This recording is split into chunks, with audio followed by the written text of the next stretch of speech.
Ladies and gentlemen, as you may be aware, there is currently severe fog that is affecting Melbourne Airport at the moment, so we are anticipating delays and cancellations during the course of the morning.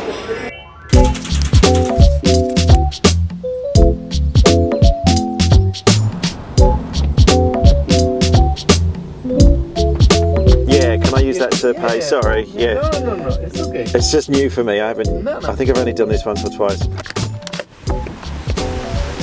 I've been trying out the new 13 Cabs app. I usually use Uber to get to and from the airport, but just for a change, I use the 13 Cabs app quite a lot on my outback trip. They're trying to compete with Uber in a way, so you've got an app where you can see where your taxi is and you can pay for it through the app. Gave it a go, seemed to work okay. Foggy start this morning in Melbourne though. Rainy as usual. There's summertime in Melbourne, by the way.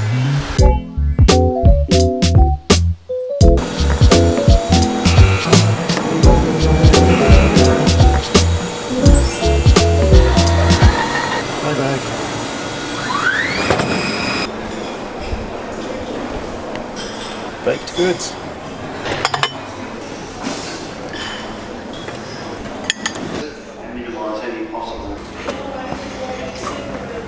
Quite a lot of fog around Melbourne today. This is normally what happens when you get a big high pressure that sits off the south coast here in Australia. It pulls all the moisture off the ocean, because Melbourne's sitting on the coast here and we've got a range of hills. It kind of comes up and then just gets stuck and sits here like it is today.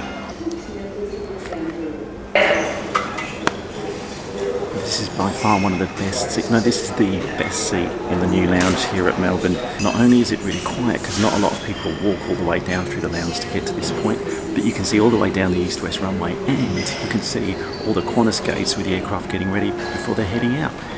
And look at the view, just look at this.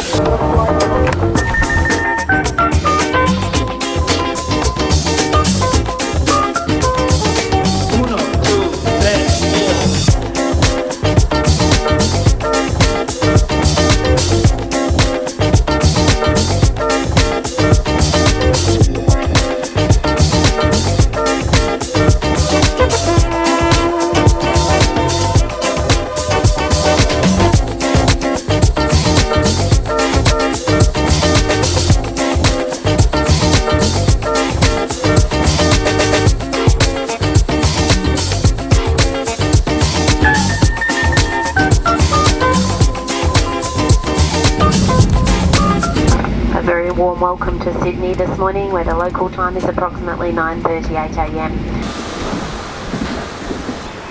And we're back in Sydney once more. Now the flight to our next destination is on time, which is good, and we've got about 20 minutes quickly just to recharge some batteries, have a quick look around the lounge, and then hop on flight number 2.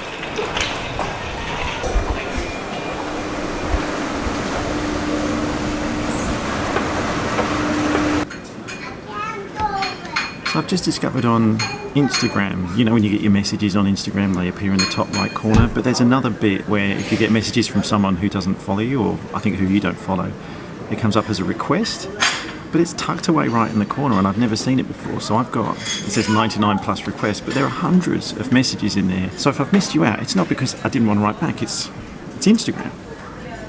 It's a bit user error as well, I do take some blame. Good morning everyone. Qantas is HU this Saturday.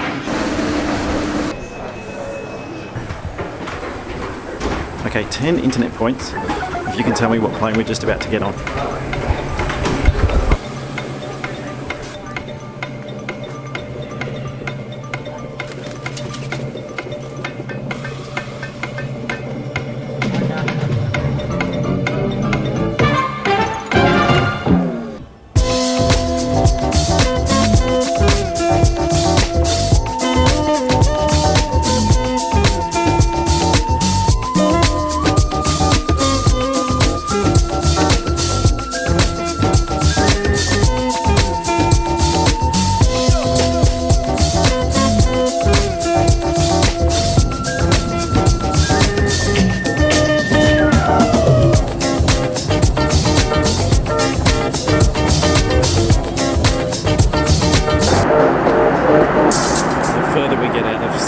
nicer it gets actually. It's quite sunny out there now. A bit of turbulence coming out of Sydney originally through the cloud. Heading off to Hamilton Island today. I'll explain why when we're down on the ground. I've got a few things to do down there, and then after that heading back down the coast again towards Sydney. I'm going to go to Wollongong. There's an aviation expo that I'm speaking at. There's loads happening over the next couple of days, and that's why I'm creating this vlog. I thought I'd bring you along so you can kind of share the experience with me as well and see what I get up to when I'm not just flying the Cirrus around the country. Oh, and also 2 spare seats next to me. It's the dream, right?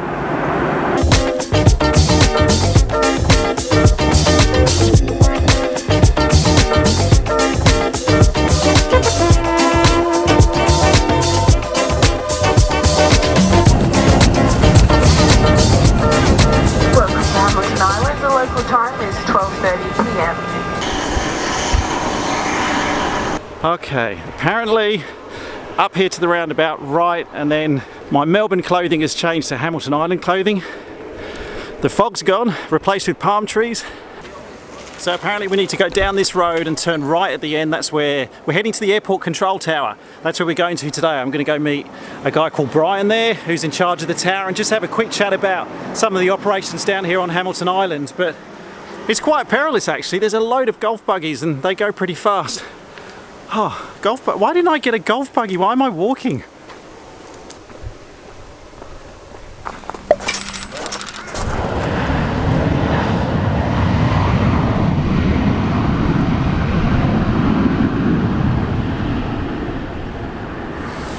So you remember when we were in the control tower in Melbourne in one of the last videos I put on here a couple of weeks ago? It's very, very formal, and we're here now. It's Hamilton Island. It's a bit more relaxed. The kind of the environment here is a bit more casual, a bit more relaxed. I didn't wear my sunglasses, Brian.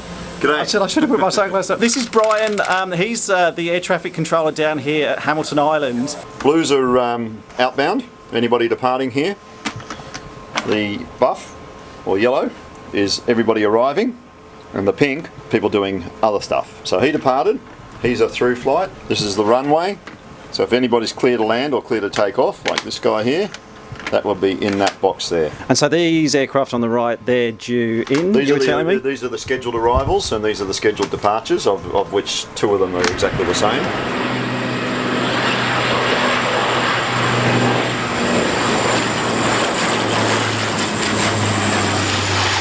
I really want to know, there's a lot of people who watch this channel who have asked me in the past, how do I become an air traffic controller? Brian, do you mind me saying how long you've been an air traffic controller for? Tomorrow I'll be an air traffic controller for 40 years. Can you remember what made you want to get into air traffic control in the first place? It was better than bus driving. I was a university dropout. I dropped out of uni to go surfing. Yeah. I spent a year surfing around Australia, and when I came back, I didn't return to uni. I started bus driving. Yeah. And then I started looking for another job. This came up, and I've been here ever since. You haven't just worked at Hamilton Island? So No. where have you worked around the country then? I've been all over the country. I started in Sydney, did my training in Melbourne. I've worked at Carnarvon Airport, Perth Airport, Jandakot Airport, Port Hedland, Sydney Airport, then Broome, back to Sydney for a few years, and now here Hamilton Island. So we just saw the Qantaslink leaving, but then there was a seaplane that landed earlier. So what kind of aircraft do you get coming through? Okay, 737s, A320s and 717s-8s, that's about it. Yeah. Then it's all local people, local airlines, which are mostly doing scenic flights around the islands out to the reef and back. So they're caravans, air vans, beavers, float planes. Yeah. They're the fixed wing, but there's lots of helicopters. Just down below us here is Hamilton Island Air. They're the local scenic operator on the island, and they have a stack of Robbie 44s, Eurocopters, a couple of Bell 206s, and they do constant scenic flights out to Whitehaven Beach, the reef, around the islands. So in Melbourne we get fogged in all the time, we get low cloud problems like that. You got any weather issues that you have to deal with being further up north here? It's pretty stable here. The only real issue is the tropical cyclones. We're in a temporary facility. We have been in this temporary facility since March, the end of March 2017, when Tropical Cyclone Debbie came through here and caused untold destruction. But the tower at the moment is in scaffolding, and is that a result of the cyclone? That's correct. It's taken this long to get to the point of refurbishing that tower. So to anyone watching who might want to become an air traffic controller, what would you say to people who might be sitting there thinking it's too hard? It's not for them, they might have problems with subjects at school. You don't need any special qualifications. All you need is good passes in the HSC, Maths, Science, English. There's so many graduates out there now that they will look for the graduates if they can. However, it is not necessary to have a degree in any way. You can go straight out of this HSC into air services and train as an air traffic controller if you've got the right skills in their to get through their assessment programs. Jet 46, Hamilton Island Tower, Roger, good day. Information Charlie, current, did you get that? Jet 46, Roger, descend to 4000, expect the RNAV uniform.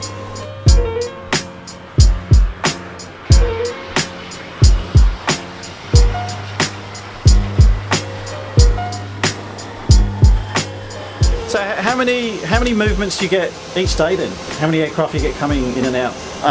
Generally we're in around the 60 to maybe 90 a day. Before Cyclone Debbie we were generally up around the 90 to 120 a day. That's landings and takeoffs here. Well, you're looking at around 150 aircraft a day that you're talking to. Yeah, some days it can be pretty intense. But the tower here as well, it's not 24 hours? No, so you close at a certain time as well? That's correct, yeah. We're open from 9:20am till 3:30pm. And of course, now that the tower's closed, you know, when you get Information Zulu, that's what Brian's about to record now. Hamilton Island Terminal Information Zulu. Hamilton Island Tower closed until 2320 UTC. Class Delta airspace, 4,500 feet and below, reverts to Class Golf. Operate on the CTAF 127.85. Hamilton Island, Terminal Information, Zulu. Now I go over here. Yep. Hamilton Island, aerodraft 127.85. And tell everybody that I'm closed. All stations, Hamilton Island. Hamilton Island Tower is now closed. Class Delta airspace, 4,500 feet and below, reverts to Class Golf. Operate on the CTAF 127.85. It's a very good afternoon to all my listeners, Hamilton Island. You've got 2 more days of air traffic control. What's next? What, now? No, not now, like the plan after this. Well, it's back to Sydney for Christmas, a leisurely summer of sailing and surfing in Sydney Harbour. And then I'm planning to go over to Europe next summer, and I'm going to, towards the end of the year in October, I'll be sailing back to Australia across the Indian Ocean in a ocean racer. Wow. Okay, so just a few things. You're going to keep yourself busy. Wow, that puts my life to shame, and I'm still working. Thank you very much for your time today. I do appreciate you showing me around. Anyone who, if you've ever talked to Brian on the radio before when you've been flying in and out of Hamilton Island, or any of the other places that he's been a controller at, leave a comment below as well. Just say hello. I'll put them all together and I'll send them on to you as well, Brian. So if anyone wants to say hi, do that through the video. Otherwise, this is a great service. Thank you for giving me a lift back to my hotel. You're welcome. I appreciate it. Thanks, Brian. At Airservices, we aim to please. Oh man, there is so much more footage of that visit to the control tower with Brian. I had to condense it down, otherwise it was going to be about 30 minutes long. But I'm going to put a full-length video with way more in-depth information out on the channel in the next couple of weeks. So Brian took us through like the airspace, he showed us some scenarios, more information on those strips, just a lot more information about what it takes to become an air traffic controller as well. So stay tuned, that will be coming out, the full behind-the-scenes air traffic control at Hamilton Island. Meantime though, I'm just going to enjoy this amazing Hamilton Island sunset that's going on over there, and then probably get some rest because tomorrow we're going flying.